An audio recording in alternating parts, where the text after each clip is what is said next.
అందరికీ నమస్కారం. నా పేరు డాక్టర్ కమల్ కిరణ్. నేను నెఫ్రాలజిస్ట్ అండ్ ట్రాన్స్ప్లాంట్ ఫిజిషియన్ని. నా పక్కనే డాక్టర్ రవికుమార్, మా ట్రాన్స్ప్లాంట్ సర్జన్ అండ్ యూరాలజిస్ట్. ఈ పక్క doctor KVR Prasad, transplant surgeon and urologist. And అటుపక్క మా senior nephrologist and transplant physician doctor Ranganath గారు. మేమందరం ప్లస్ మా అనస్థీషియా టీమ్ ప్లస్ ఇంకా చాలా ఇతరులతోని మా ట్రాన్స్ప్లాంట్ ప్రోగ్రామ్ టీమ్ ఇది మాది. అందరికీ నమస్కారం and welcome.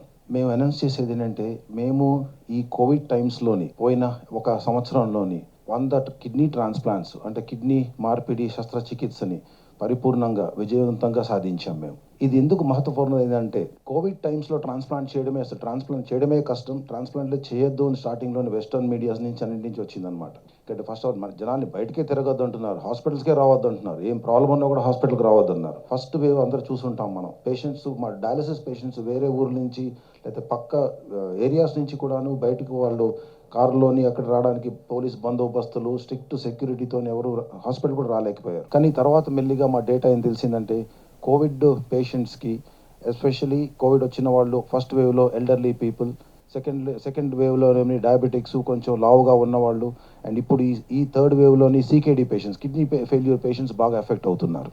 And kidney transplantation అన్నది యాక్చువల్గాను మాకు తెలిసింది ఏంటంటే, కిడ్నీ ఫెయిల్యూర్ పేషెంట్స్ వాళ్ళకు ఉండేది రెండే, డయాలసిస్ కానీ ట్రాన్స్ప్లాంటేషన్ కానీ.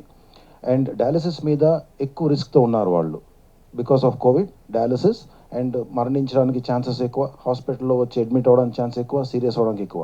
ఎంతోమంది చూసాం మన దేశంలోనే, ఆల్మోస్ట్ అఫీషియల్ కౌంటే 5 లక్షల కంటే ఎక్కువ మంది పోయారు ఈ కోవిడ్ వేవ్లో మనకి.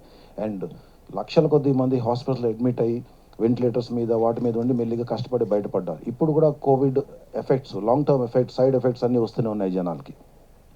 కానీ మేము చూసింది ఏంటంటే, ఈ 100 పేషెంట్స్లోని చాలా మహత్వం ఏంటంటే, ఒక్కళ్ళకి కూడాను కోవిడ్ వల్ల సీరియస్గా కాలేదు. కోవిడ్ వచ్చాయి, లైట్కి ఇన్ఫెక్షన్ వచ్చింది, వెళ్ళిపోయింది వాళ్ళకి. ఒక్క పేషెంట్ని కూడా కోవిడ్ కోసమే హాస్పిటల్లో అడ్మిట్ అయ్యే సందర్భం కూడా రాలేదు కిడ్నీ ట్రాన్స్ప్లాంట్ పేషెంట్లు. అదే ఈ సేమ్ సంవత్సరంలోని 120 మంది డయాలసిస్ స్టార్ట్ చేసుకున్నారు. అండ్ ఈ డయాలసిస్ స్టార్ట్ చేసుకున్న వాళ్ళలోని 25 మంది కోవిడ్ వల్ల మృతించారు. సో అదే ఈ పేషెంట్స్ మేము ట్రాన్స్ప్లాంట్ చేయకుండా ఉంటే వీళ్ళు కూడాను అట్ హై రిస్క్లో ఉండేవారు, కోవిడ్ వల్ల వాటి ఎఫెక్ట్స్ వల్ల పోవడానికి లేదా సీరియస్ కండిషన్కి రావడానికి కోసం. సో మేము చూసింది ఏంటంటే, 100 ట్రాన్స్ప్లాంట్స్ ఇన్ రికార్డ్ టైంలో చేయడం ఒకటే కాకుండాను, ఈ స్పీడ్లో మేము చేయడంతో వీళ్ళందరినీ కాపాడగలిసాం మేము.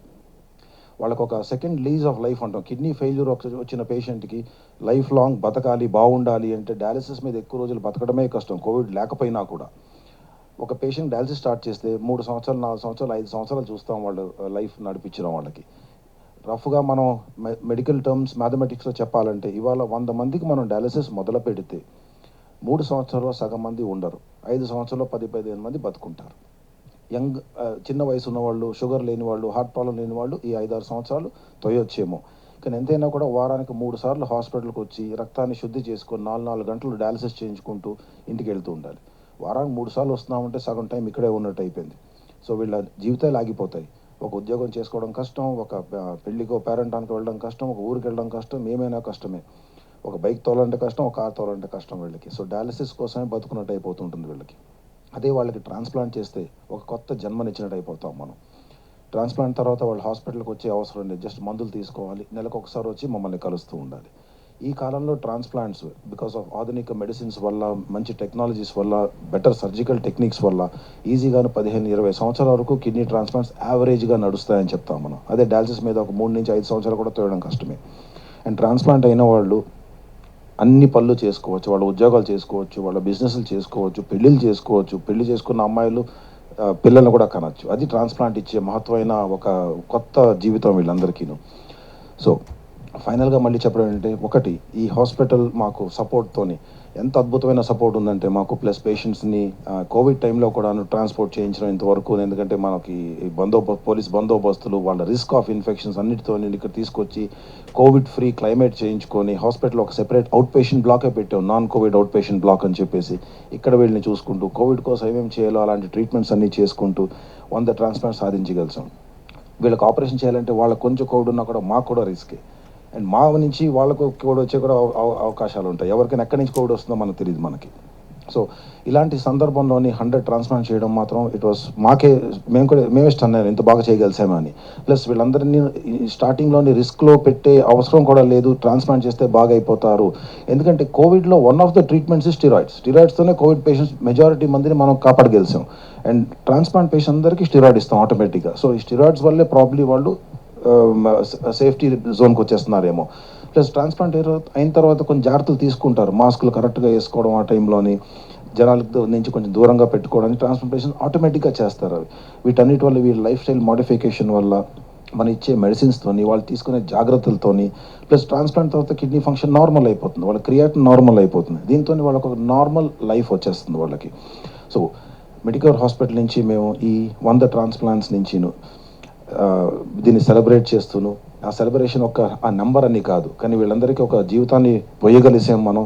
కోవిడ్ అన్న పెద్ద మహమ్మారి నుంచి వాళ్ళని కాపాడగలిసామన్న దీంతో ప్రపంచాన్ని కూడా ఇప్పుడు మేము పబ్లిష్ చేస్తున్నాం దీన్ని. వీళ్ళకి ట్రాన్స్ప్లాంట్ కిడ్నీ ఫెయిల్యూర్ పేషెంట్స్కి డయాలిసిస్ కాకుండా ట్రాన్స్ప్లాంటే వాళ్ళకి కరెక్ట్ దారి.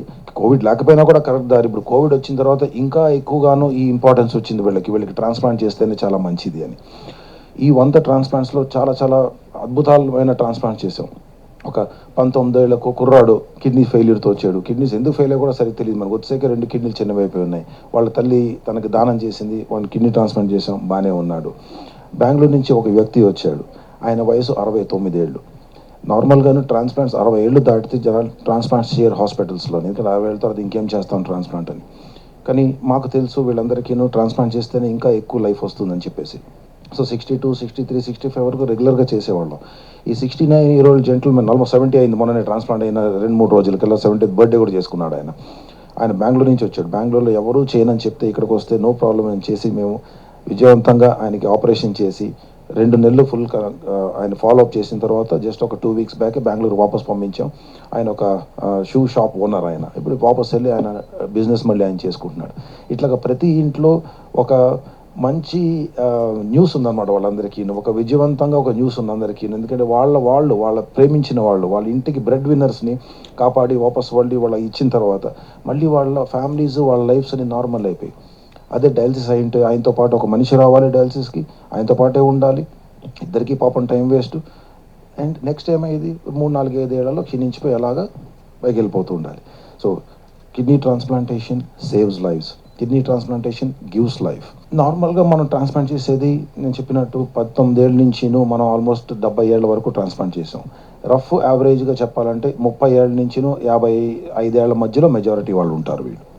ఈ ట్రాన్స్ప్లాంట్స్లో కూడాను ఈ 100 ట్రాన్స్ప్లాంట్స్లో మనం చేసిన దానిలోని 40 మంది నాన్ తెలుగు స్పీకింగ్ స్టేట్స్ నుంచి వచ్చారు. అంటే నార్త్ నుంచి, ఢిల్లీ నుంచి, బాంబే నుంచి, బెంగళూరు నుంచి, చెన్నై నుంచి and other parts of India other than AP Telangana నుంచి 60 మంది వచ్చారు. ఈ 100 ట్రాన్స్ప్లాంట్స్లో చేసిన వాటిలో 8 ట్రాన్స్ప్లాంట్స్ ఏమని యాక్సిడెంట్ కేసెస్ జీవన్దాన్ ప్రోగ్రామ్ ద్వారా చేయబడినాయి. మిగతా 92 మంది వాళ్ళ ఇంటి వాళ్ళు, వాళ్ళ అమ్మ, నాన్న, అక్క, చెల్లి, అన్నదమ్ములు, భార్య, భర్త ఎవరో కిడ్నీ ఇచ్చుకుంటే living related donor transplant programme ఇది. దాని ద్వారా అయిందనమాట. ఈ 100 మందిలో ఒక 2 ఇంటర్నేషనల్ పేషెంట్స్ కూడా ఉన్నారు మాకు. మేల్ ఫీమేల్ ట్రాన్స్ప్లాంట్ పేషెంట్స్ ఉన్నాయి. ఈ 100 మందిలో మాకు 35 మంది ఫీమేల్స్, మిగతా 65 మంది మేల్స్. కిడ్నీ ఫెయిల్యూర్ రీజన్ అడుగుతున్నారు మీరు మెయిన్గాను. కిడ్నీస్ పర్మనెంట్గా ఫెయిల్ అవ్వడానికి కారణాల్లోని 100 మందికి కిడ్నీ ఫెయిల్యూర్ చూస్తే ఎక్కడైనా ప్రపంచం ఎక్కడ ఉన్నా కూడా 40-45 మందికి షుగర్ వల్లనే ఉంటుంది. So diabetes is the major killer of the kidneys. So అది షుగర్ కంట్రోల్ చేసుకోకపోవడంతోనే ప్రాబ్లం వస్తుంది ఇది.